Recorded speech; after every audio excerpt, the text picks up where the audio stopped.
Well, turning now to the Trump administration, people across the country gathering at anti-Trump demonstrations yesterday, including some right here in South Florida. Today, more than 1,000 people gathered in Old City to protest against President Donald Trump and his administration. በፕሬዝዳንት ዶናልድ ትራምፕ ላይ የተጀመረው ህዝባዊ ተቃውሞ እንደቀጠለ ነው። ከዚህ ቀደም ሃንድስ ኦፍ በሚል በበርካታ የአሜሪካ ከተሞች የተካሄደ ሲሆን በትላንትናው ዕለትም በበርካታ ከተሞች የተቃውሞ ድምጾች ተሰምተዋል። በመግቢያችን ላይ ተከታተላችሁትም ከዚህ ጋር የተያያዘውን ነው ይዘናል።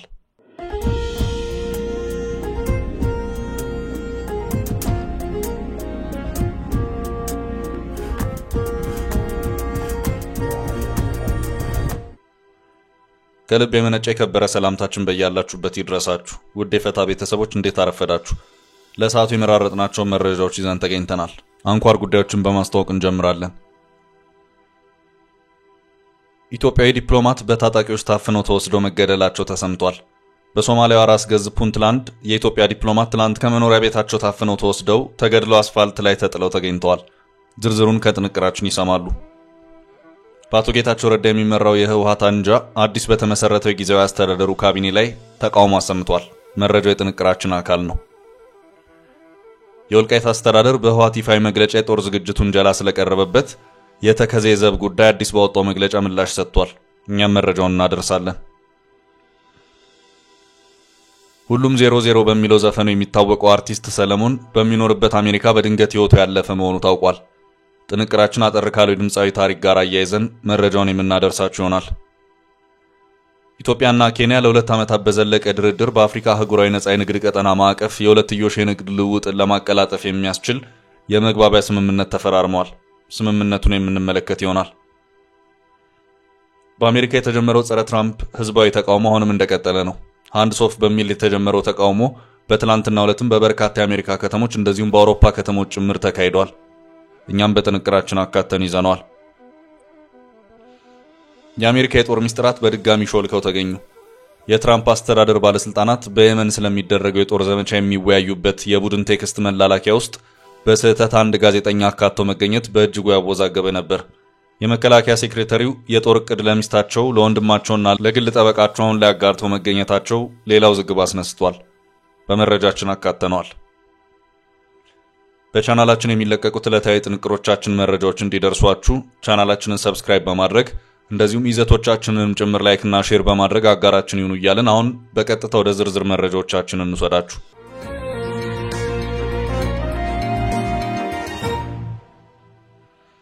ኢትዮጵያዊ ዲፕሎማት ታግተው ተገደሉ። ኢትዮጵያዊ ዲፕሎማት በታጣቂዎች ታፍነው ተወስደው መገደላቸው ተሰምቷል። በሶማሊያ ራስ ገዝ ፑንትላንድ የኢትዮጵያ ዲፕሎማት ትላንት ከመኖሪያ ቤታቸው ታፍነው ተወስደው ተገድለው አስፋልት ላይ ተጥለው ተገኝተዋል።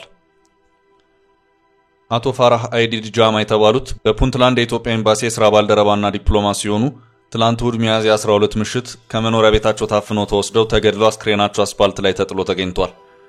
በድንበር አካባቢዎች የሚኖሩ ኢትዮጵያውያንን ደህንነት በተመለከተ በይፋ የተሾሙት ኢትዮጵያዊ ዲፕሎማት ፋራህ አይዲድ ጃማ ምሽት ላይ በፑንትላንድ ላሳኖድ መታፈናቸው ከተሰማ በኋላ በአሰቃቂ ሁኔታ ተገድለው መገኘታቸውን የተገለጸው የዲፕሎማቱ ክፉኛ የተጎዳ አስክሬን በከተማው ዳርቻ በሚገኝ ደረቅ ሸለቆ ውስጥ ተጥሎ መገኘቱን የሶማሊያው ሆርን አፍሪካ ኦብዘርቨር ዘግቧል። ዲፕሎማቱ የእጅ ስልካቸውን ጨምሮ በወቅቱ ይዘውት የነበሩ ዶክመንቶች ተወስደዋል ሲል ዘገባው የደህንነት ምንጮችን ጠቅሶ ዘግቧል። በመጋቢት 1 ቀን 2025 በተሰራጨ ሹመት ደብዳቤ መሰረት አቶ ፋራህ ጃማ በድንበር አካባቢ የሚገኙ ኢትዮጵያውያንን ለመርዳትና ጉዳይ ለማስፈጸም ተመድበው በስራ ላይ እንደነበሩ ዘገባው አመልክቷል። ከዲፕሎማቱ ግድያ በኋላ በስፋት የተሰራጩ ምስሎች አቶ ፋራህ አይዲድ ጃማ ከቀናት በፊት ግድያው በተፈጸመባት ከተማ መንግስታዊ ኃላፊነታቸው ላይ በስራ ላይ ሆነው አመልክተዋል። ከሰሞነኛው አነጋጋሪ የሶማሊያ ጠቅላይ ሚኒስትር የላሳኖድ ከተማ ጉብኝት በኋላ በተጋሩ ፎቶዎች ላይ ኢትዮጵያዊ ዲፕሎማት አብሮ መታየታቸውን ዘገባው ጠቁሟል። ጠቅላይ ሚኒስትር ሐምዛ አብዲ ባሬ ባለፈው ሳምንት ለ3 ቀናት በላሳኖድ ያሳለፉ ሲሆን ኢትዮጵያዊ ዲፕሎማት ፋራህ አይዲድ ጃማንና የሶማሊያ ፖሊስ ኮሚሽን ኮሚሽነር ጀነራል አሳድ ኡስማንን ማግኘታቸውም ተነግሯል። ይህ የሶማሊያው ጠቅላይ ሚኒስትር ጉብኝት ሶማሊላንድ በኩል ከባድ ቁጣን መቀስቀሱ አይዘነጋም። ሶማሊላንድ በዚህ የጠቅላይ ሚኒስትሩ ጉብኝት ምክንያት ከሶማሊያ ጋር ያላትን ግንኙነት ሙሉ ለሙሉ ማቋረጧ የተዘገበ ሲሆን ይህም ከ10 ዓመታት በላይ በሀገራቱ የዘለቀን የውይይት ሂደት ያቋረጠ ሆኗል። የሶማሊላንድ ካቢኔ በጉዳዩ ላይ ውይይት ማድረጉን ከገለጸ በኋላ በማስታወቂያ ሚኒስትሩ በኩል መግለጫ ሲያወጣ ሶማሊያ በሰላም አብሮ የመኖርና የውይይት መንገዶችን ዘግታለች ማለቱ ተዘግቧል። በመግለጫው ሶማሊላንድ በቅርቡ የሶማሊያው ጠቅላይ ሚኒስትር ሐምዛ አብዲ ባሬ ወደ ላሳኖድ ያደረጉት ጉብኝት ሆን ተብሎ ጸብ ለመፍጠር የተደረገ ነው ስትል ተግባሩ በቀጥታ ድንበር የመጣስ ነው ብላለች። የኢትዮጵያ ዲፕሎማት ግድያው በተፈጸመበት በላሳኖድ ከተማ ለምን እንደነበሩ ግልጽ አይደለም ሲል ይሄው ዘገባ ገልጿል። ለግድያው ኃላፊነቱን የወሰደ አካል እንደሌለና የከተማው አስተዳደር ጉዳዩን አስመልክቶ እስካሁን ዝርዝር መረጃም ሆነ መግለጫ አልሰጠም። ይህ ዘገባ እስከተጠናቀረበት ሰዓት በፑንትላንድ ጋሩ የሚገኘው የኢትዮጵያ ቆንስላ ስለ ግድያው የሰጠው ይፋዊ ማብራሪያ የለም። ወደ ቀጣይ መረጃ አለፍ።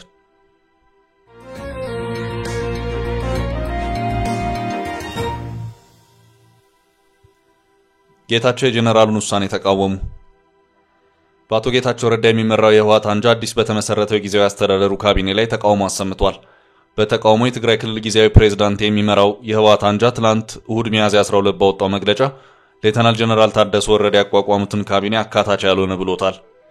ጌታቸው በአስተዳደር በነበሩበት የተመሰረተውና በአሁኑ ወቅት የህልውና ጥያቄ ውስጥ ስለወደቀው ምክር ቤት ጉዳይ በይፋ መግለጫ ባልተሰጠበት በአሁኑ ወቅት ጀነራል ታደሰ ወረደ አዲስ ካቢኔ ማቋቋማቸው ተገልጿል። የነጌታቸው ምክር ቤት በትግራይ ክልል የሚንቀሳቀሱ የፖለቲካ ፓርቲዎችን ድጋፍ ያገኘና የክልሉን ጊዜያዊ አስተዳደር የማንሳት ጭምር ከፍተኛ ስልጣን እንዳለው ከዚህ ቀደም ሲገለጽ ቆይቷል። አቶ ጌታቸው ከነ ደብረጽዮን ህወሓት ጋር የከረረ ልዩነት ውስጥ ሳሉ የተቋቋመው ምክር ቤቱ ከጸጥታ ኃይሎች በስተቀር በርካታ የማህበረሰብ አባላትን አካታች መሆኑ መገለጹ አይዘነጋም። በአዲሱ የትግራይ ክልል ፕሬዝዳንት ሌተናል ጀነራል ታደሰ ወረደ የተመሰረተው ካቢኔና ምደባው በዶክተር ደብረጽዮን አንጃ በተሰጠ ምክረ ሐሳብ መሰረት የተከናወነ መሆኑን አስረድቶም እንዲስተካከል ጥሪ አቅርቧል። የአቶ ጌታቸው ረዳ ህወሓት በመግለጫው ምደባው ለትግራይ ህዝብ ትልቅ ተስፋ ሰንቆ የነበረውን ሁሉን ያካተተ አዲስ ፖለቲካ ጅማሮን የጣሰ ነው ብሎታል። በመሆኑም ጀነራል ታደሰ ወረደ ካቢኔያቸውን እንደገና ሁሉም ባሳተፈ መልኩ እንዲያዋቅሩ ማሳሰቢያ ሰጥቷል። ሌተናል ጀነራል ታደሰ ወረደ ትላንት አዲስ የካቢኔ አባላቶቻቸውን ይፋ ማድረጋቸው ይታወቃል። በዚህም በአቶ ጌታቸው ረዳ ተሹመው የነበሩትን በርካታ አመራሮች በሌሎች የተኩ ሲሆን ከተቀየሩት ውስጥ የማዕድን ቢሮ፣ የመሬት አስተዳደር ቢሮና የሴቶች ጉዳይ ቢሮ ኃላፊዎች ይጠቀሳሉ። በትግራይ ክልል ጊዜያዊ አስተዳደር ፕሬዝዳንት ሌተናል ጀነራል ታደሰ ወረደ እንደ አዲስ የተዋቀረው የጊዜያዊ አስተዳደሩ ካቢኔ ስራ እንደጀመረ ተነግሯል። በአቶ ጌታቸው ረዳ ሲመራ የነበረውን የካቢኔ ቁጥር ከ27 ወደ 21 ሁለት ምክትል ፕሬዝዳንት የነበረውን ወደ አንድ እንዲወርድ ያደረጉት ፕሬዝዳንቱ እስካሁን ምክትላቸው ማን እንደሆነ በይፋ አላስታወቁም። ይሁን እንጂ ከደብረጽዮን ገብረ ሚካኤል የህወሓት ኃይል ሰፊ ቁጥር ያለው የካቢኔ አባል ያካተቱ ስለመሆኑ ተነግሯል። ምክትላቸው የህግ ምሁርና የህወሓት ምክትል ሊቀመንበር የሆኑት አቶ አማኑኤል አሰፋ አድርገው መሾማቸው ለጉዳዩ ቅርበት ያላቸውን ጨምሮ በርካቶች በመጻፍ ላይ ይገኛሉ። አንዳንዶች አዲሱ የጊዜያዊ አስተዳደር ፕሬዝዳንት የወጣቱ የለውጥ ጥያቄን የሚመልስ አዲስ ካቢኔ ያላዋቀሩም በሚል ነቀፌታ እያቀረቡ ይገኛሉ። ፕሬዝዳንት ሌተናል ጀነራል ታደሰ ወረደ አዲሱ ካቢኔ ስራ መጀመሩን አስመልክቶ በሰጡት መግለጫ ትግራይ በአሸናፊና ተሸናፊ የፖለቲካ ቅኝት ከገባችበት አዘቅት መውጣት አትችልም ብለዋል። ባለፉት ሁለት የጊዜያዊ አስተዳደሩ ዓመታት በርካታ ጥሩና መጥፎ ነገሮች ተፈጽመዋል ሲሉ ገልጸዋል። ጥሩውን ለራስ መጥፎውን ለሌላ መስጠት አይቻልም። ድሉም ውድቀቱም የጋራ ነው። ከእልህና ህዝብንና ሀገር ከሚጎዳ ፖለቲካዊ አካሄድ እንውጣ ሲሉ ጥሪ አቅርበዋል። የቀድሞ ፕሬዝዳንት አቶ ጌታቸው ረዳና ሌሎች የጊዜያዊ አስተዳደር አመራሮች የሚመሰገኑበት መድረክ ይዘጋጃል ያሉት ፕሬዝዳንቱ ጥሪውን ተቀብለው እንዲገኙ ከወዲሁ በይፋ የግብዣ ጥሪ አቅርበዋል። የቀድሞ ፕሬዝዳንትና አመራሮች ይመሰገኑበታል የተባለው መድረክ መቼና የት እንደሚዘጋጅ የተባለ ነገር የለም። በሌላ በኩል ሌተናል ጀነራል ታደሰ ወረደ ተፈናቃዮች የሚገኙበት ስቃይና ሰቆቃን ባወሳ ንግግራቸው በዚሁ ዓመት ወደ ቀያቸው የመመለስ ስራ ይሰራል፣ በማቆያ ጣቢያ የሚቆዩት ደግሞ አኗኗራቸው እንዲሻሻል ትኩረት ይደረጋል ብለዋል።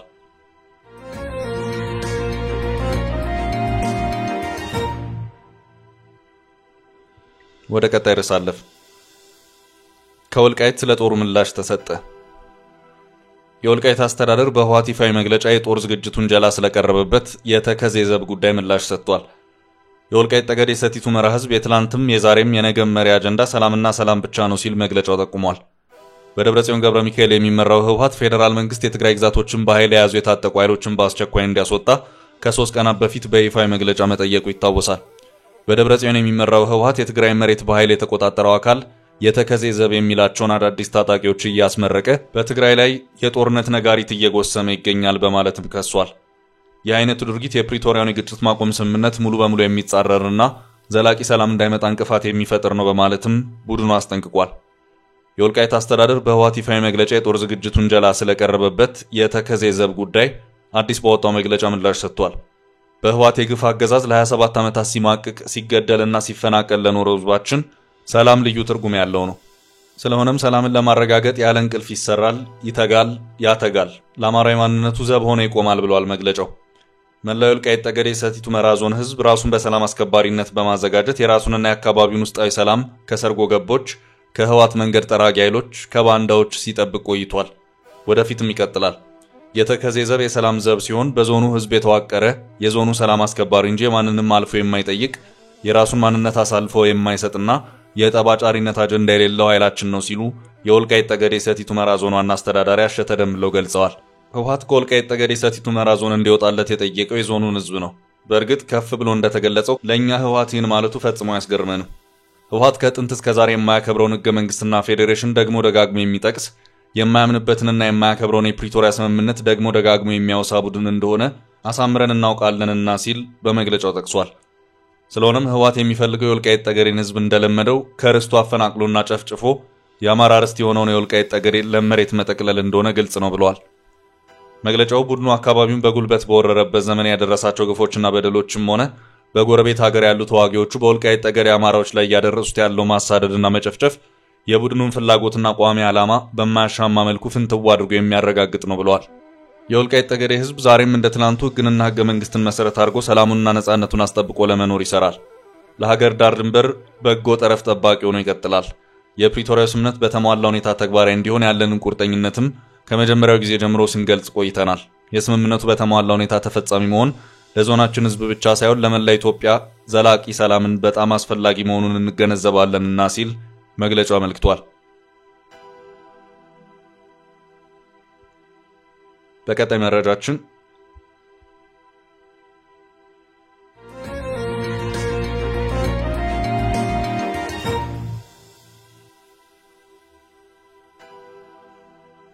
የሰለሞን ተካልኝ ድንገተኛ ሞት።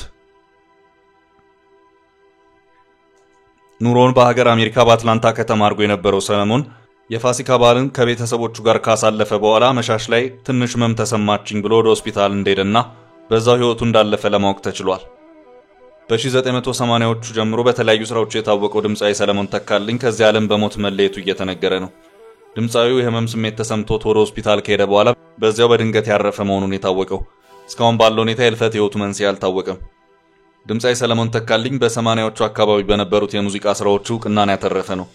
የመጀመሪያው ስራው መሆኑን በአንድ ወቅት ሲናገር የተደመጠው ፋጡማ የተባለው ካሴቱ ነው። ይሄኛው ስራ የፍቅር ዘፈኖችን ያካተተ ሲሆን በሌላኛው ስራው ደግሞ ሁሉም 00 በሚል አንድ የፖለቲካ ስራ ያካተተ ካሴትንም ለህዝብ አድርሶም ነበር። በጊዜ ደርግ መንግስት ወድቆ የኢህአዴግ መንግስት ሀገሪቱ መምራት የጀመረበት ወቅት ሲሆን ሰለሞን ተካልኝ የኢህአዴግን መንግስት በዚሁ ስራው በመቃወሙ ሰፊ እውቅናን አትርፎም ነበር። በአንድ ወቅት ከኢሳት ጋር በነበረው ቆይታም ፋጡማ የተባለው የካሴት ስራ ከብዙዎች ጋር አስተዋውቆኛል። ከዚያ በኋላ ግን ወያኔ በኢትዮጵያ ህዝብ ላይ ግፍን ሲያደርስ በማየቴ ከፍቅር ዘፈን ወደ ፖለቲካው ዞር ያለው ሲልም ነበር የተናገረው። ድምጻዊ ሰለሞን ተካልኝ ሁሉም 00 በሚለው የጊዜው የካሴት ስራው አንቺም 00 እኔም 00 ሁላችንም 0 እንዴት አንድ ልሁን ዘንድሮ ሁሉም 00 መቀነስ መቀነስ መቀነስ ተምረሽ አንቺ ሰው አባስተሽ አታውቂም ደምረሽ እኔ እየደመርኩኝ አንቺ እየቀነሽ ይሄው መጨረሻ በዜሮ ቀረሽ የሚሉ ስንኞች ይገኙበታል።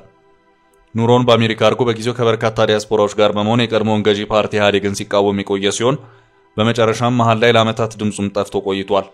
በትግራይ ጦርነት ወቅት ሰለሞን ተካልኝ የቀድሞውን የፖለቲካ አቋሙን በመቀየር የህወሓት ደጋፊ መሆኑን የታየው። በዚህም በጊዜው በአሜሪካ የትግራይ ዲያስፖራዎች ሲያካሂዷቸው በነበሩት ፕሮግራሞች ላይ ይገኝ የነበረ ሲሆን በጊዜውም ድምጻዊው በነበሩት እንቅስቃሴዎች፣ ንግግሮች በርካታ ተቃውሟቸውን ሲያሰሙበትም ታይቷል።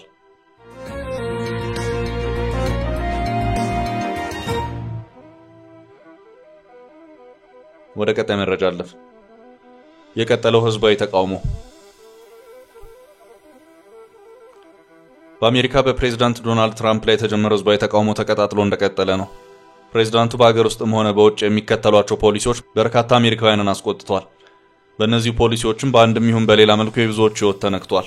የሀገሪቱን ወጪ እንቀንሳለን በሚል በእጅጉ ተንዛዝተዋል የተባሉት የፌዴራል መንግስት መዋቅሮች እንዲታጠፉ መደረጋቸው በርካታ አሜሪካውያንን ከስራ ውጭ አድርጓል። ትራምፕ ቻይናን ጨምሮ ከብዙ ሀገራት ጋር የገቡበት ጦርነት በአሜሪካ የሸቀጦች ዋጋ እንዲንር በማድረግ የብዙዎችን ኪስ እየጎዳ ነው። ፕሬዝዳንቱ ስደተኞችን በተመለከተ የያዙት አቋም ብዙዎችን አላስደሰተም። ቢሊዮነሩን ኢሎን መስክን ጨምሮ ከተወሰኑ የናጠጡ ሀብታሞች ጋር የጀመሩት ቅጥ ያጣን የተባለው ግንኙነትም እንደዚሁ ለብዙ አሜሪካውያን የሚዋጥ ሆኖ አልተገኘም። እናም ከሳምንታት በፊት ሃንድስ ኦፍ በሚል የተጀመረው የአሜሪካውያኑ መጠነ ሰፊ ተቃውሞ በትናንትናው ዕለትም በሌላ አዲስ ተቃውሞ ተቀጣጥሎ ታይቷል። በ50 አሜሪካ ስቴቶች ባሉ በርካታ ከተሞች የተካሄደ ሚሊዮኖችን ያሳተፈ ከፍ ያለ ህዝባዊ ተቃውሞ ነው። በዚህም በዋሽንግተን፣ በኒውዮርክ፣ በቺካጎ እንዲሁም በፖርትላንድ ኦሪገን፣ በካሊፎርኒያ ሳን ፍራንሲስኮ፣ በአላስካ አንከሬጅ፣ በማሳቹሴትስ ቦስተን እና በሌሎች በበርካታ የአሜሪካ ከተሞችና ስቴቶች ጸረ ትራምፕ የተቃውሞ ሰልፎች ተካሂደዋል።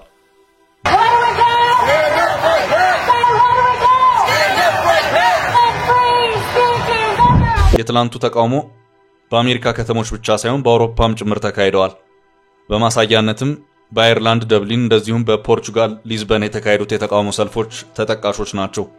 ህዝቡ በትላንትናው ዕለት በአደባባይ ይዟቸው ከወጡት መፈክሮች መካከልም ፕሬዝዳንት እንጂ ንጉስ አንፈልግም፣ ትራምፕ ከአሜሪካ ይባረሩ፣ የጥቂት ኦሊጋርኪዎችን የበላይነት አንፈልግም፣ በስልጣን ላይ ካሉት ባለስልጣናት በላይ የህዝብ ስልጣን ይበልጣል ወይም the power of the people greater than the people in the power የሚሉት ይገኙበታል። በአሜሪካ አንድ የተመረጠ ፕሬዝዳንት በተመረጠበት ልክ በህዝብ ያለውን አጠቃላይ ሁኔታ ለመለካት የሚሰሩ መረጃ የመሰብሰብ ስራዎች አሉ። በዚህ መሰረት እንደ አውሮፓውያን አቆጣጠር ከ1952 እስከ 2020 በነበሩት ልኬቶች መሰረት አብዛኞቹ ፕሬዝዳንቶች ከተመረጡ በኋላ በተወሰኑ ጊዜያት በተወሰዱት የህዝብ አስተያየቶች አማካይ ነጥባቸው 60% እንደሆነ የቢቢሲ ዘገባ ያመለክታል። ሆኖም በተመሳሳይ 3 ወራት በተወሰዱት ነጥቦች ትራምፕን በተመለከተ የህዝቡ አዎንታዊ አስተያየት ከ45% በላይ ማለፍ አልቻለም። ይህም ፕሬዝዳንት ትራምፕ በተመረጡ በ3 ወራት ጊዜያት ውስጥ ምን ያህል ያላቸው ተቀባይነት እንደወረደ ማሳያ ነውም ተብሏል። የትራምፕ የ45% ውጤት ከ60% የቀደሙት የአሜሪካ ፕሬዝዳንቶች ተቀባይነት በእጅጉ የራቀ ሆኖ ነው የታየው። Well, turning now to the Trump administration, people across the country gathering at anti-Trump demonstrations yesterday, including some right here in South Florida. Today, more than 1,000 people gathered in Old City to protest against President Donald Trump and his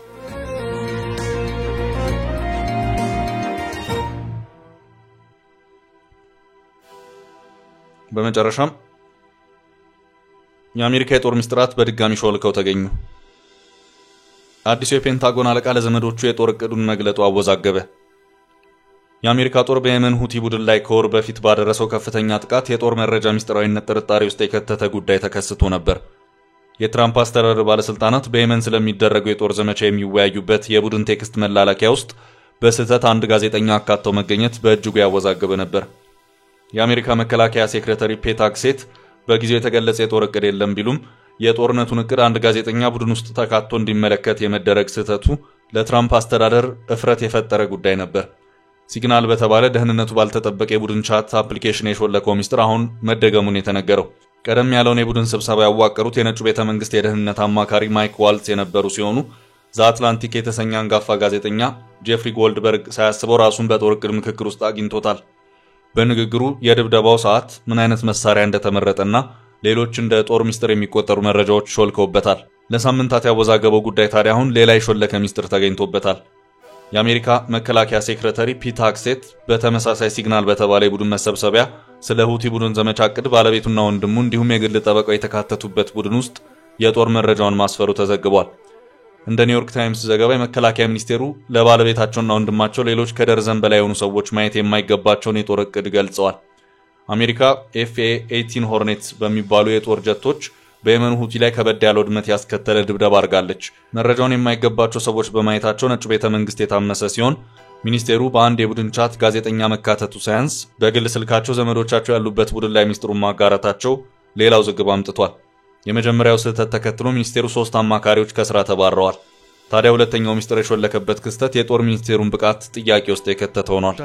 ለዛሬ ያዝንላችሁ ርዕሰ ጉዳዮች እዚህ ላይ ቋጨን። ላይክ፣ ሼር እና ኮሜንት በማድረግ ለቻናላችን ድጋፋችሁን መግለጽ እንዳትዘነጉ እያልን ከሌሎች መረጃዎች ጋር ደግመን እስክንገናኝ ቸር ያሰማን ስንል ተሰናበትን።